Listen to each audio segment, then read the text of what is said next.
Hey everyone, this is Bob here in the Nerve Center at the Wirefly campus, and here are a couple of phones that I would like to do some testing on. On the left is the brand new HTC EVO Shift, and on the right is the Samsung Epic 4G.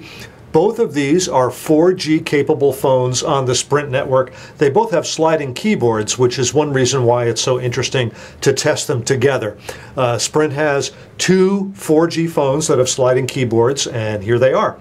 So a number of you know that I like to run tests when I do my comparisons and reviews, and I have usually been running the quadrant test. Now the quadrant test tests the internal processing of the phone, and it gives you a result, a number, that helps quantify which phone is better than another. But some people have said that quadrant isn't really a good test for some kinds of phones, that it is optimized for some kinds of processors and doesn't do well with other kinds of processors.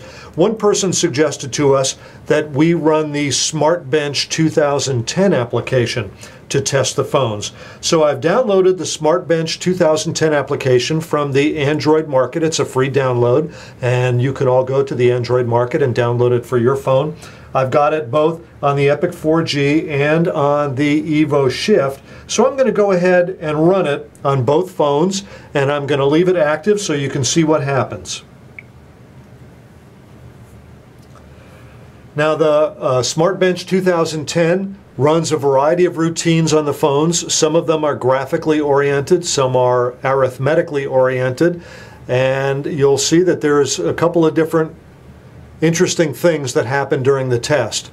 Now the Epic 4G absolutely blasts through the graphics part of the test. It runs the graphics very smoothly, tends to slow down when it gets to the arithmetic parts of the test. The EVO Shift seems to struggle when compared with the Epic 4G on the graphics parts of the tests.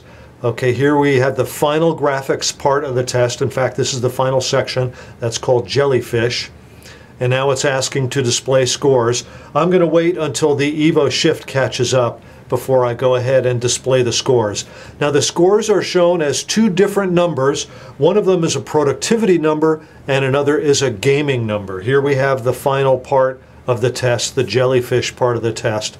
And so you can get a score that SmartBench says, okay, here's how well your phone performs in a productivity sense, and here's how well it performs in a gaming sense. Let's go ahead and look.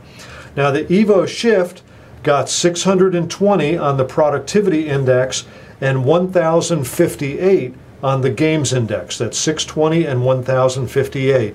The Epic 4G got 670 in the productivity index, and it kicked out a score of 2098 on the gaming index. Now, what SmartBench 2010 is saying, that both of these phones are roughly equal when it comes to their productivity, but that the Epic 4G is much better for gaming, for graphically oriented activities. Hey, I am Bob here at Wirefly. Thanks for watching.